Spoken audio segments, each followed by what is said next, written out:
যাচ্ছিল তখন মনে হচ্ছিল আমরা যেন ভারত অধিকৃত কাশ্মীরে বাস করি। এইরকম একটি দুর্বৃত্ত, এরকম একটি ভয়ানক, এরকম একটি পৈশাচিক গাহীন করা রক্তাক্ত বাংলাদেশকে আমরা চেয়েছিলাম। 1971 সালের মুক্তিযুদ্ধকে আমরা এই জন্য করেছিলাম, লক্ষ লক্ষ শহীদরা প্রাণ দিয়ে গেছে কি এই জন্য যে আমাদের সন্তানদেরকে পাখির মতো নির্বিচারে হত্যা করা হবে? এই জন্য যেটা দাম্ভিক সরকার, একটা অহংকারী দাম্ভিক ঔদ্ধত্যপরায়ণ একটা সরকার, জাতীয় জনগণকে, বুকের সন্তানদেরকে সামান্য পাত্তা না দিয়ে ক্ষমতার জন্য অন্ধ হয়ে এইরকম বর্বরতা পৈশাচিকতা চালাতে পারে। স্তম্ভিত, আমরাও স্তম্ভিত। আমাদের শহীদরা নিশ্চয়ই কবর থেকে, আকাশ থেকে আল্লাহর কাছে আরজ করতেছে, আল্লাহ এই অভিশাপ, এই জগত্তল পাথর যারা মানুষ হত্যা করছে, আমাদের সন্তানদের হত্যা করছে। যাই হোক বন্ধুরা আমার, আমি আমাদের সাংবাদিকদের যেভাবে হত্যা করা হচ্ছে গত কয়েকদিনে, সেই জন্য তীব্র ক্ষোভ প্রকাশ করার আগে বলতে চাই, বাংলাদেশের মাটিতে গণহত্যা এই ফ্যাসিবাদী সরকার শেখ হাসিনার নেতৃত্বে চালালো, এইটা 1952 সালেও এরকম ঘটনা ঘটেনি। 1962 সালে শিক্ষা আন্দোলনে এরকম ঘটনা ঘটে নাই।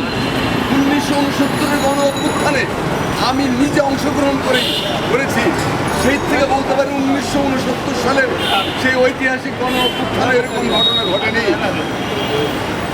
এক মুক্তিযুদ্ধ ছাড়া এইরকম কাণ্ড কখনো হয় নাই। তো সেরকম কেন করলেন বাংলাদেশটাকে? কেন আমার পবিত্র মাটিকে রক্তাক্ত করলেন? কেন আমাদের সন্তানদের হত্যা করলেন? কেন জনমানুষের উপরে এরকম বেপরোয়াভাবে পুলিশ, ছাত্রলীগ, যুবলীগ এই ঘাতকদের হেলিয়ে দিলেন? 52 সালের ভাষা আন্দোলনের ভেতর দিয়ে মাতৃভাষা অধিকার আদায় করতে গিয়েছিল আমাদের সন্তানরা। সেই সন্তানদের যারা হত্যা করেছিল তখন এই পাকিস্তানের মুখ্যমন্ত্রী ছিলেন নুরুল আমিন। নুরুল আমিন চিরকালের জন্য রাজনৈতিক খবর হয়ে গেছে বাংলার মানুষ। যে মুসলিম লীগ পাকিস্তান আন্দোলন করে পাকিস্তান প্রতিষ্ঠা করেছিল, সেই মুসলিম লীগ 54 সালের নির্বাচনের ভেতর দিয়ে চিরকালের জন্য বাংলার মাটিতে দাপন হয়ে গেছে। আর মুসলিম লীগ মাঠের মধ্যে দাঁড়াতে পারে না। 69 গণ আন্দোলনে গুলি চালিয়ে আইয়ুব খান তার গদি রক্ষা করতে পারে না।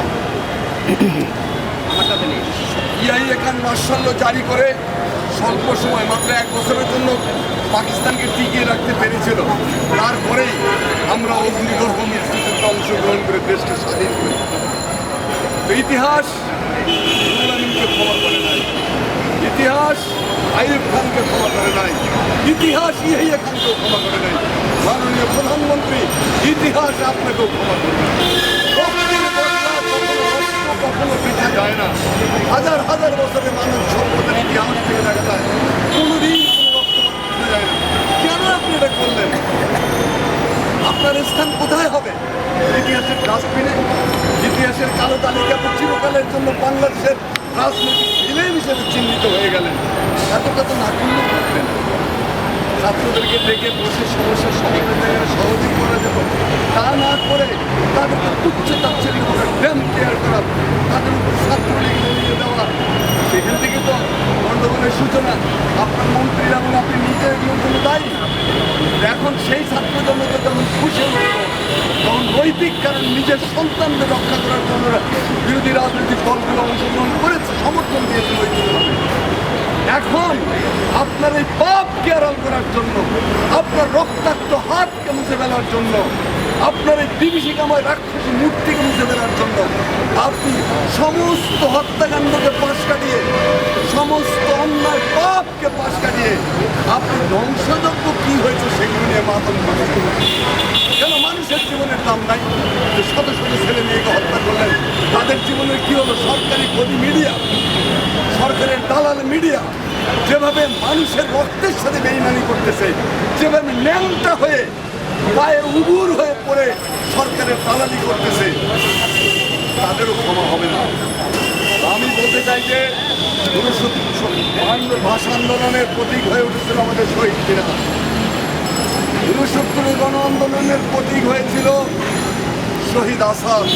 শামসুর রহমান কবিতা লিখেছিলেন, আসাদের শাহজাদ আমাদের প্রাণের পতাকা। শামসুর রহমান লিখেছিলেন, এত লাশ আমরা রাখবো কোথায়, তেমন যোগ্য সমাধি কই।